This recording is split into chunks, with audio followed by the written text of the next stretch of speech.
Hi, everybody. Welcome back to the Las Vegas Raiders Insider Podcast. I'm your host, Hondo Carpenter. And man, I've been telling you guys for a couple days this guy was coming. One of my favorite friends in journalism. We think alike, which is scary. We've been around so long. We have so many great stories of some of the greatest in the game.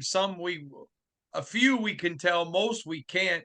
We were just talking a minute ago off camera. We got to write a book together when we both retire. Yeah, a And just the couple more stories people die and I'm good. I mean, because some of these people we can't talk about till they're dead. This is my buddy Andy Hodges. He is Mr. Arkansas Sports on the Woo Pig Suey Network, on the All Hogs. If it's Arkansas, the rule in Arkansas is there are rules for the media, and then Andy. And this guy is Mr. Arkansas everything. But here's the cool part. Many of you don't know. Longtime NFL writer, very well respected. Al Davis highly respected him. And he's on the show today because we're going to hear some great Al Davis stories that now that Al is gone, he can share. My buddy, Andy Hodges. Andy, how are you, friend? I'm doing great. We're just having great days here in Northwest Arkansas. The temperatures are cool in the morning, like right now. That golfer got a little close to putting sail on a golf ball through my window. I live on a golf course, which is bad because I've had drives that went through my own living room window twice. I mean, No, it's okay to hook one into somebody else's. You just apologize and say, hey, how much is the damage? But when you do it to yourself, you're like, God, what an idiot. But now, when you live on a course, do they expect that is it just accepted that if a golfer hits a window, he pays for the window? yeah, usually, unless the golfer ain't gained money and I know them and I'm not going to put them in a poorhouse buying me a window. I can afford a window. I mean, if they come to me now, if they don't come to me and tell me they broke my window, then okay, yeah, I've got a problem with that. Comes down to a matter of basic honesty. But if they come to me, usually they come and nobody calls me Mr. Hodges up here. All the kids call me Mr. Andy. All the younger people do. I'm like, my God, I've turned into my parents because they were called Mr. Steve and Miss Laverne, and nobody ever called them Mr. and Miss Hodges. So, and that's what I've turned into up here. And it's just one of the things with getting older, Hondo. You just have to trust me. And think about this one. I'm in my mid-50s and my wife and I just adopted a baby. Yeah. Yep. So I'm learning, Andy. I'm learning, brother. You are a better person than I. Because if you would like to adopt some more, I have 5 kids and 5 grandsons. And the state of Arkansas allows adult adoptions. Any or all are available for adoption. How do you do that? An adult adoption? I've never heard of such a thing. Well, basically, you go to the courts and go, he wants to be my daddy. Well, he's 70 and you're 20. Well, we're over 18. All right. I've heard it all now, Andy. I've heard a lot of things out of Arkansas, and now I've probably heard it all. Do you know how many multimillionaires and billionaires we have up here that worked for Walmart for 30, 40, 50 years? I've heard this. I heard one time that Walmart was the largest private company. Now, obviously, they're public now, that produced the most millionaires out of anywhere in the country. In fact, I heard the second to them was a place in Michigan where I'm from, the Gerber Baby Food Company in Fremont, Michigan was second. I don't know if that's accurate. Just telling you what I was told. I don't know, but up here, when you worked for Mr. Sam, and I worked for Mr. Sam when I was in college because he owned newspapers and radio stations in Northwest Arkansas, and my family knew the Walton family. And I worked at the newspaper and radio for him. Well, in lieu of raises in money, I got $125 a week working over full time, working over 40 hours a week. in lieu of more than $125, I got Walmart stock and worked for him for years and years. Well, I left Northwest Arkansas, and one day I said, I'm gonna cash. How much stock do I have at Walmart stock? I said, I haven't worked for him. I said, when I went full time, I was buying stock and stuff. And I said, what can I cash that in for? Well, it was several million, and I cashed it in. And most of it I never paid a nickel for. He just paid me in lieu of cash. Well, he did that with every employee that he had in stores. That's phenomenal. And That's fun. Walmart then was not Walmart today. Mr. No. Sam, Mr. Sam Walton, I knew him personally. I flew with him, which by the way was like taking your life in your own hands. He checked the fuel in the plane by shaking the wing. I once saw him get Just, out of the plane he was piloting while it was still coasting into the taxiway and jumped out of the plane and ran to his truck. well, I'm gonna I'm tell you, I just finished his the hell am I? autobiography. It was brilliant. Absolutely brilliant. All right. So for everybody now that knows your story, you're from Arkansas, you're Nister, Arkansas, but for 2 decades, you covered the NFL. You were one of the most highly 25 respected, years. yep, one of the most respected NFL journalists that they were. You covered a lot of the Cowboys in Dallas, and you got to build a relationship with, some would have called it even a friendship with Al Davis. He would call you, he would talk to you. You've Mm. got some tremendous stories. And Raider fans, first of all, they thoroughly enjoyed you when you came on and talked about Dalton last year. And I got to tell you, same is true for him today. If he can stay healthy, he can be some in the NFL, but the best ability is availability. So let's get into they fell in love with you last year, but I wanted them to hear some of your Al Davis stories. So fire away. The first time I ever talked to Al Davis and had not met him in person, when I moved to Dallas in 1982, I was 25 years old, and I had grown up going to Dallas quite a bit and seeing ball games and stuff there over the years uh, since 1960. And I had moved in, and the Dallas Times Herald arranged where I was going to live and got the place and everything. And I moved in, and moving in, I noticed there was a phone, and we didn't have cell phones back then and all this fancy stuff. It was not a cordless phone, those hadn't come out either.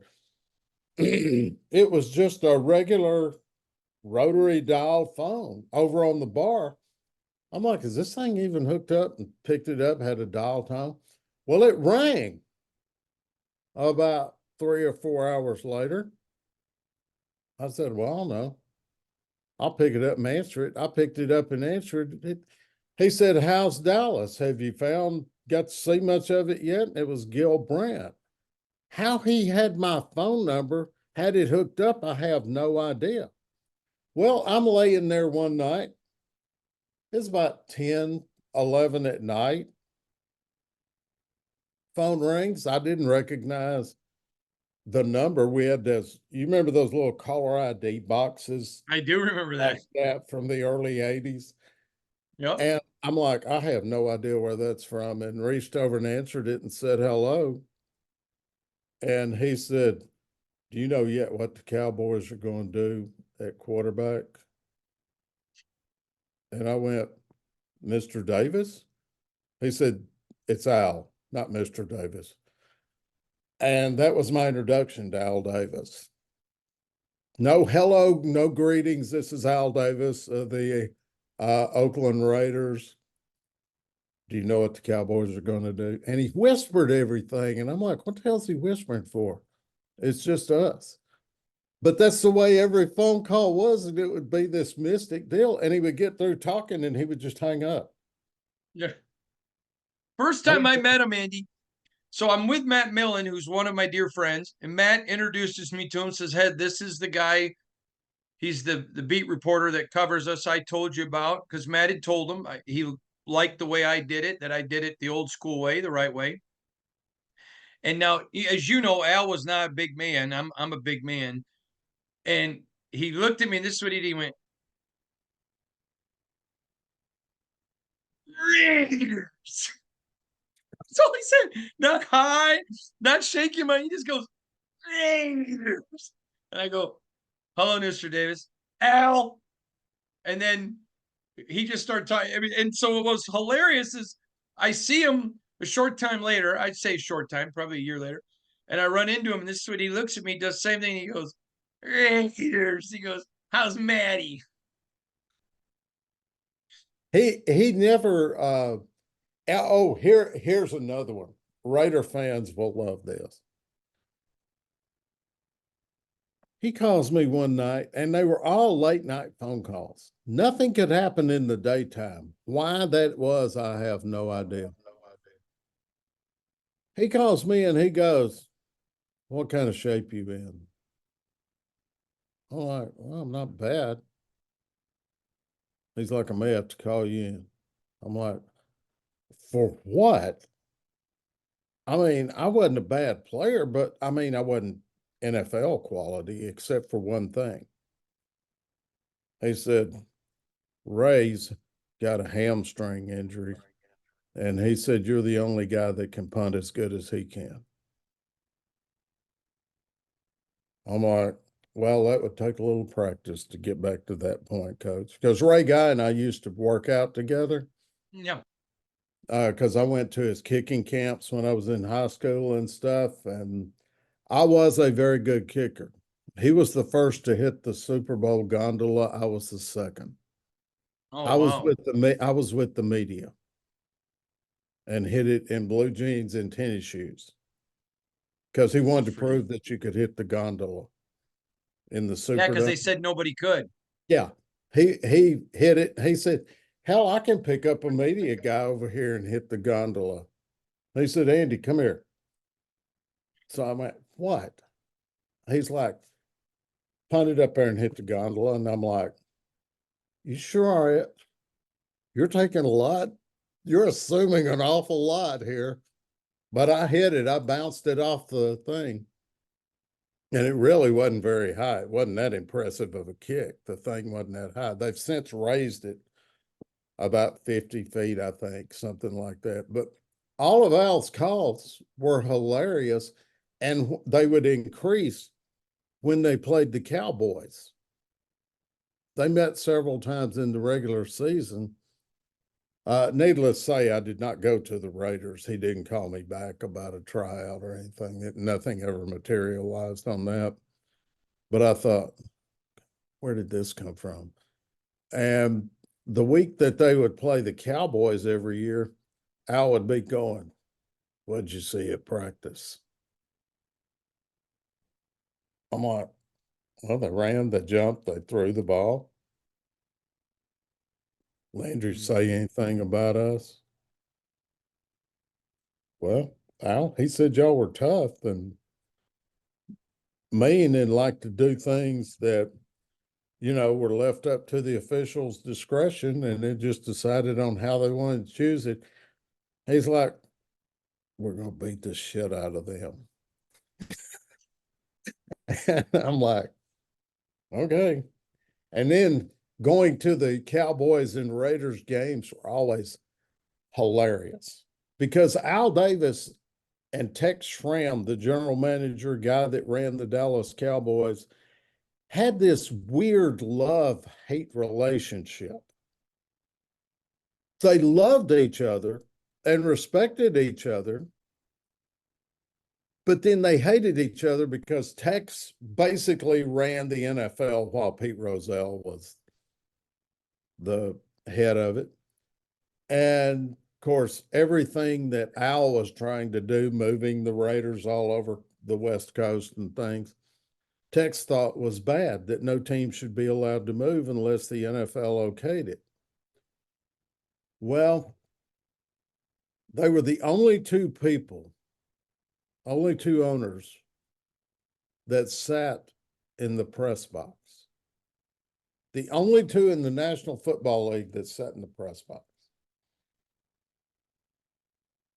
And that was hilarious just to watch the interaction without lack of interaction between the two. Because Tex would say things out loud that he knew was just going to get under Al's skin. And Al sitting back at the other end, you could just see him. I'm like, oh, God, we're going to have a fist fight between Tex Schramm and Al Davis up here in the press box. Raiders would score in the fourth quarter or something in a game. And because they looked at each other constantly, seeing what the other one was doing. Tex looked down and I saw what Al was doing, and I just turned around. Skip Bayless said, "What are you doing?" And I said, "I'm just going to watch the show here in a minute." And they're like, no telling what Hodges is doing. Sure as the world, Al Davis is sitting there like this. Till Tex looks around and sees him. And then doesn't say a word. And then just puts it down.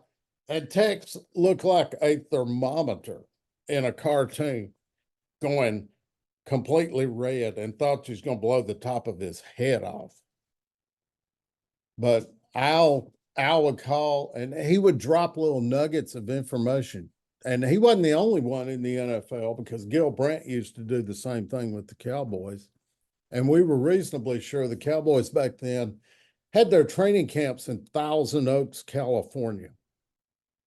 We were scared to death to talk on the phones in the hotel rooms, because I was about 99% sure Tex had them bugged. Mm.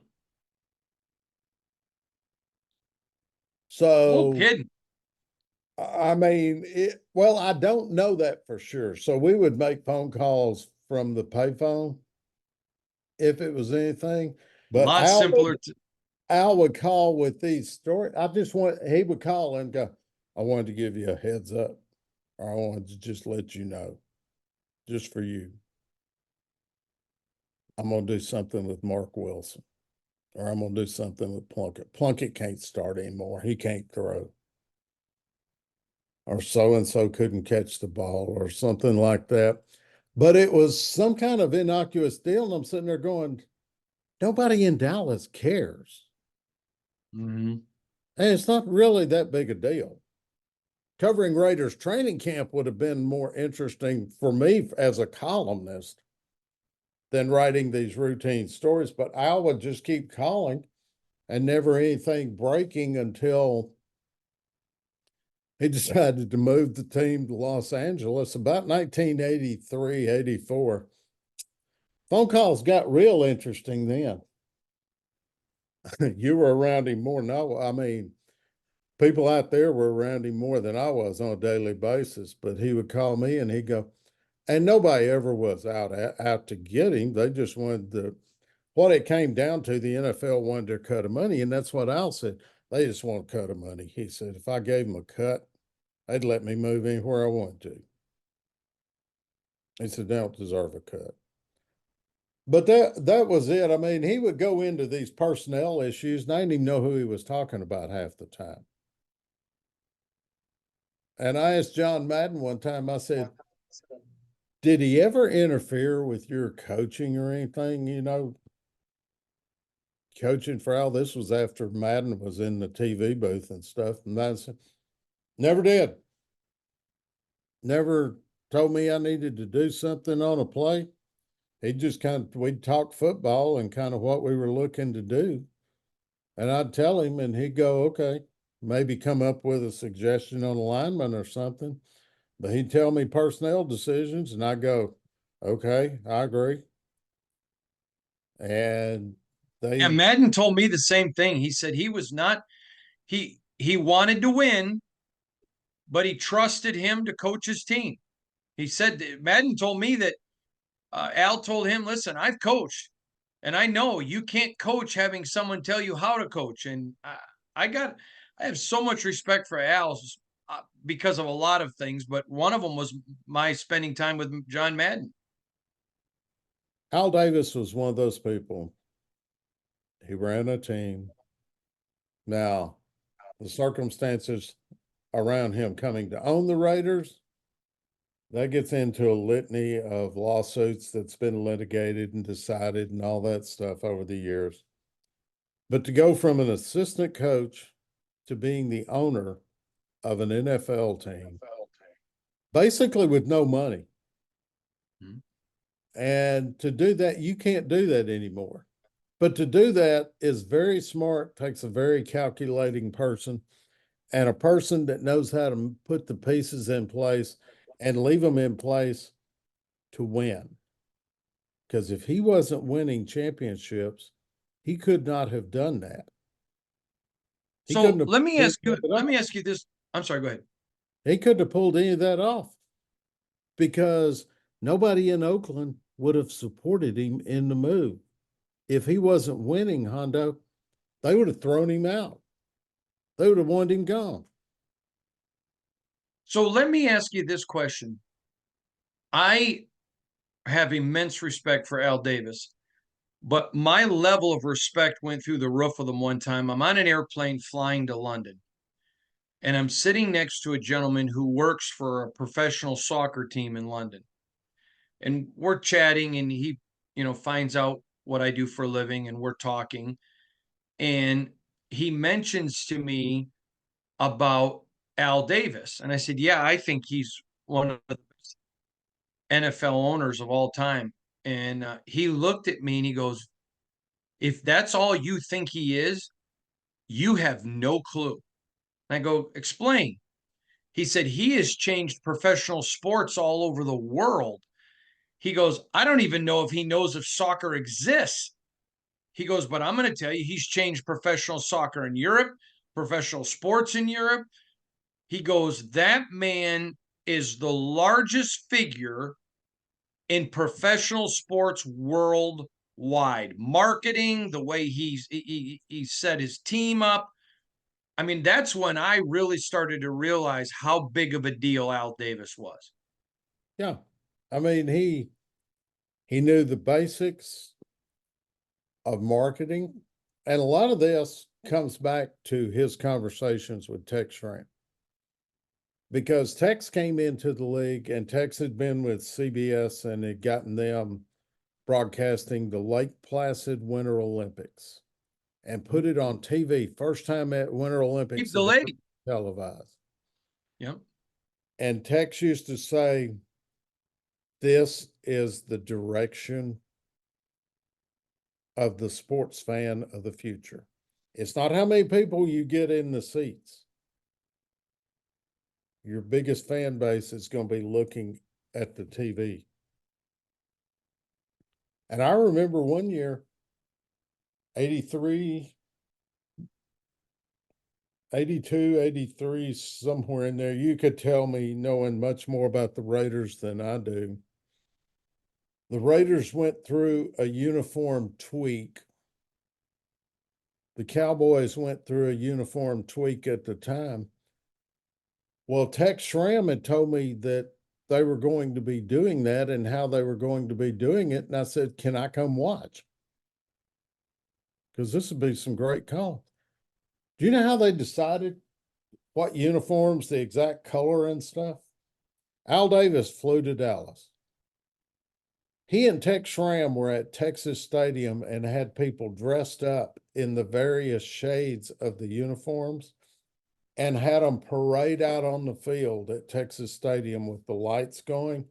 And they were looking at it through the monitors of the TV, not with the naked eye. And what I found out, the lights in the stadiums change the hue and the tone of the color of what you see with the naked eye. And they fine tuned those uniforms to pop out on TV, even before all this HD and that stuff.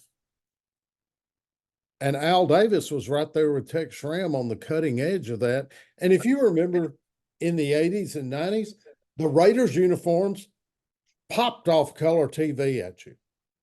They were simple, black and silver.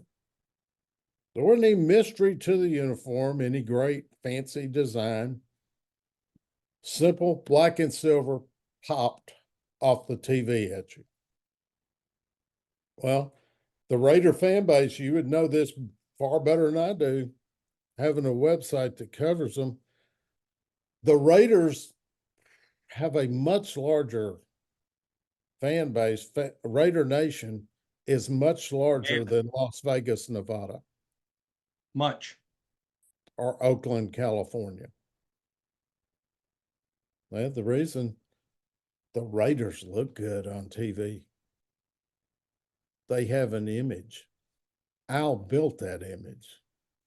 Maybe he didn't build it, encourage it, but he did not discourage it when he saw he was creating a niche that could build the Raiders.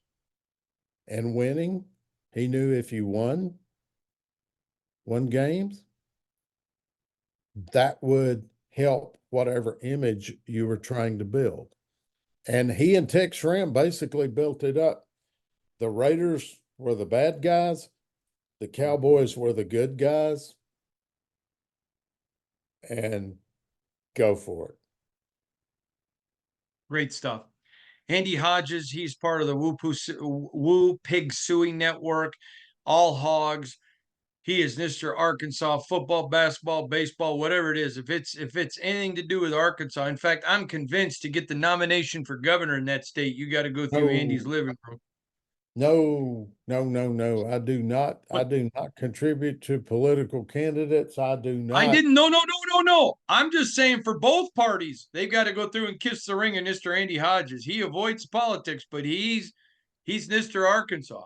I know them, but I avoid politics because one of our family friends for years is the Cotton family, and Tom Cotton right now is the U.S. Senator from Arkansas. And Tom Cotton will tell anybody Andy Hodges hates both sides equally. Hey, you and I are on the same team there. He doesn't distinguish between Republicans or Democrats. He hates us both equally. I told everybody it's time for people to start being Americans again and quit being Republicans and Democrats. So yeah, vote your conscience, and I mean, do whatever you're comfortable doing. But still, in Arkansas, consequences. This guy right here. In Arkansas, we're slightly to the right of Genghis Khan. Hey, by the way, have you done any good bass fishing? No, I'm not a fisherman. I get bored fishing. And I want to jump out. Such good fishing in Arkansas. Oh, I can set you up with some people that do know fishing and do a lot of it. I mean, I know guys that go out and virtually live on the lake in their boats. Right. However, I grew up, my dad was a Marine Corps veteran, and I was taught to shoot. Now, this is a terrible story, but only one you'll hear in Arkansas in the late 50s, early 60s. I was taught to shoot at the age of 5 years old with a .308 Winchester Marine sniper rifle. Wow, a .308. And a .45 automatic pistol. I could see a 9mm pistol or a .22 long rifle, but a 410. But holy Toledo, a .308! How'd you stand up? I lay down in the barn loft and shot targets at my dad. Fake ducks he put down on the pond. We had a pond at our farm that was down, maybe 1/8 of a mile. And I was taught to shoot those ducks with the scope. Wow. All right. Andy, you're one of the best. Our listeners love you. You were great last year talking about Dalton. You were great today. I can't wait to find an excuse to have you back again next offseason. Are the Raiders going to win anything this year? Yeah, they're going to be over 500. I don't think they're a Super Bowl team at all. I think they're going to be right on the cusp, possibly of a playoff. And yeah, I think, but they're improving. Let me tell you, Antonio Pierce did the most amazing interim job I've ever seen. Just phenomenal job that he did. Now, And there have been a few others who have done good jobs intern wise. And but he phenomenal what he's done and the culture he's built. Yeah, I'm really proud of him. okay, now I'm gonna ask you this, and it'll just be on a Zoom because this way people can hear the whole question. So if they question me on where I'm getting this, I can say, "Hey, guy that owns an NFL site covers them every day." I keep writing the SEC is headed more toward the NFL model in Mhm. terms of a schedule where there are no off weeks. Correct. We can't handicap a season for the Arkansas Razorbacks sitting here in May because Mhm. any given week, any of these teams can be good because they're all good. They've all got good players. And I keep saying it's the NFL model where you can't assume a week off until you get 75% of the way through the season and see that they've lost all their players, half the others have quit, and they fired the coach or whatever. But sitting in May, is the NFL that good? You can't, it's hard to handicap a season looking at the schedule. It's And the NFL schedule comes out today, which is why I brought that up. Yeah, and we're airing this on Thursday, so that's why I hedged a little bit on what I think their record's going to be. I want to wait and see how the schedule comes out. But let me just share a couple things with you about that, Andy. First of all, the NFL wants there to be parity. They desire it, it makes it better. That's why you see most of the teams are with one and two games of each other. I was told yesterday 78% of NFL teams were within one game of one another. Now, I'm talking about either in the playoffs, those 12-win teams, 13-win teams are certainly not where the Raiders were at 8 and 9, but 78% of the teams were in contention for the playoffs going into the final part of the season. They want that. They think it makes it better. Is it difficult? I don't think it's difficult to pick. It's like the NCAA tournament. You can always probably guess close to who's going to be in the Final Four. You know, the big upsets come in weekend one and in game 1, 2, and 3. But when you start to get to the Final Four, it's usually the blue bloods that are there. I think you have a good idea of who's going to be the champions. And then maybe some teams that are going to make a push, but there always is a surprise, and a team that's going to take a step back. But the NFL loves that parity and the fact that, coming down the stretch, 78% of the fans still feel like they're in it for the playoffs. It keeps the TV numbers through the roof. So let me tell you something that I heard the other day. It's going to blow your mind. For a long time, the NBA owned Christmas. And they got a little big for themselves. So the NFL, who likes to be a bully, Nobody else cared put about it, but yeah, they owned right, it. they put a game on Christmas.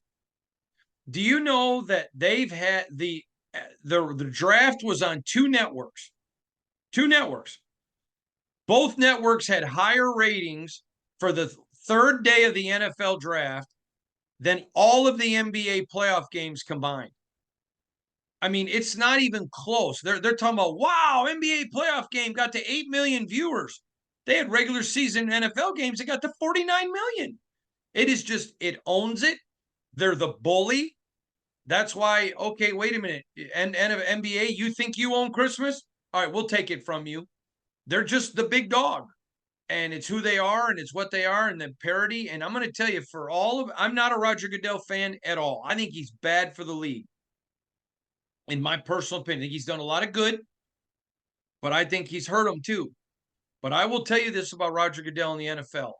They have made the NFL into a 365-day entity, whether it's schedule release, combines, drafts, free agency.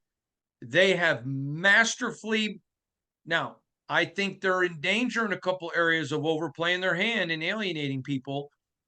But I got to tell you, they have made it clear they are the biggest and nobody competes with them. Hondo, I could not have set this up with you better because that's where I led into that. And you said exactly what I was hoping you would say. I'll tell you what Al Davis said about parody one time. He and Tex Schramm were having this conversation. Al Davis said parody is great as long as the Raiders are at the top and everybody else has parity. What a great Al Davis line, isn't it? Yeah. As long as everybody else has parity and the Raiders are at the top. I love it. Man, I'll tell you what, that guy, such a great, I mean, I did not have a ton of personal interactions, but everyone I did was pleasant. I found him to be nothing short of a gentleman, a great man. I really enjoyed him. I never had a problem with him. I always found him hilarious. He had a sense of humor that was kind of startling at times. Yeah. But I'll then tell you a great one. So, I grew up in an environment where I heard startling humor all the time, and I'm like, really? So anyway, I'll tell sorry. you Yeah. two great stories about him. So Matt Millen and I were very close. I'm covering the Raiders. I mean, covering the Lions. I was a beat reporter covering the Lions. And Matt's calling Al Davis, telling Al Davis how terrible Jamarcus Russell was. Al ignored him and picked him and said, "You were just trying for me not to pick him so you could." He's like, "Coach, I love you like a second dad. I'm not going to lie to you." Of course, he ends up getting Jamarcus. But here was my favorite. I'm sitting in Millen's office after a draft. I'm sitting in Millen's office. Phone rings. He goes, "This should be interesting." I said, "Why?" He goes, "It's Coach," which is what he called Al. Hits the speaker button. Al starts it with not "hello, Matt." It's blah, blah, blah, blah, blah, and it's a bunch of things I'm not going to say Mhm. on a podcast. To which he goes, "Matty, you picked," and he named this obscure player that the Raiders, I mean, that the Lions took. "We loved him. We want him. You're a Raider. You got to trade him to your home team. We want him." He goes, "Coach, we picked him because we want him. You know you're not going to be there long enough to see what he can do. You got to." That's Al.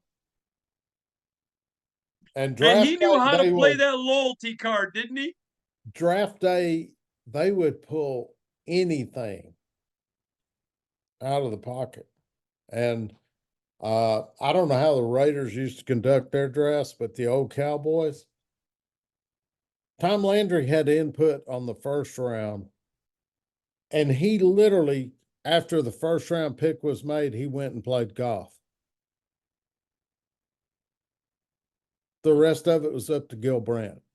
He could pick who he wanted to. Landry didn't even know till the next day who they drafted. Wow. We've changed, Hondo. It's all on TV now. We know who they Yeah. drafted when. All right. Well, my friend, you are one of the best journalists in the country. I'm so Well, privileged to call you my friend. I think the world of you, personally and professionally. Thank you for just spending some time with us. well, thank you for the kind words. I feel the same way back. And thank you. I enjoy it. Enjoy reading about the Raiders. They never were my favorite team, but that's nothing personal because they were in California and I was in Arkansas, and the Dallas Cowboys were our closest team. And the Cowboys are one of the teams. I'm older than the entire franchise. Well, the good news for you though is you at least you got Jerry Jones coaching your team. I mean, owning your team. You got an Arkansas guy. Oh God, don't even get me in. See, I've known Jerry since I was about 4 or 5 years old. He and his wife used to babysit us when we were kids. Mm-hmm. We went to Danville, Arkansas, his hometown or her hometown. And the adults would go to dinner and would call Jean Chambers at the time. She and Jerry had not gotten married. and they would come over and babysit, and he would come over, and I was just fascinated because it was a Razorback, and I was the only boy around a bunch of girls. So Jerry and I'd go do whatever. Doesn't give me any benefit. He doesn't call and give me any scoops or anything. So all the You're good. one of the good guys. Again, remember, Andy is my colleague at Sports Illustrated. You can read him at All Hogs. Just a great job covering the Hogs. He's the best. Randy, thank you, my friend. Hey, tell them your Twitter. Where can they find you on Twitter? Uh, I think it's Andy H Sports. I'm not really a good social media person. I don't. I mean, I'm not really up to speed on all this social media stuff. Oh, Andy, you crack me up. You All got right. the hint when I said I All think right. it's Andy H Sports. I mean, Just go to All Hogs and you'll find him. All yeah, right. go to He's the All best. Hogs on on the X or whatever it's called today, and Facebook. I mean, we're in Arkansas. Everybody has Facebook in Arkansas. Twitter is nothing. Every grandmother has Facebook. They swap pictures of their grandkids and what the hell they cooked tonight. All right, everybody. We'll see you tomorrow. Thanks, Andy.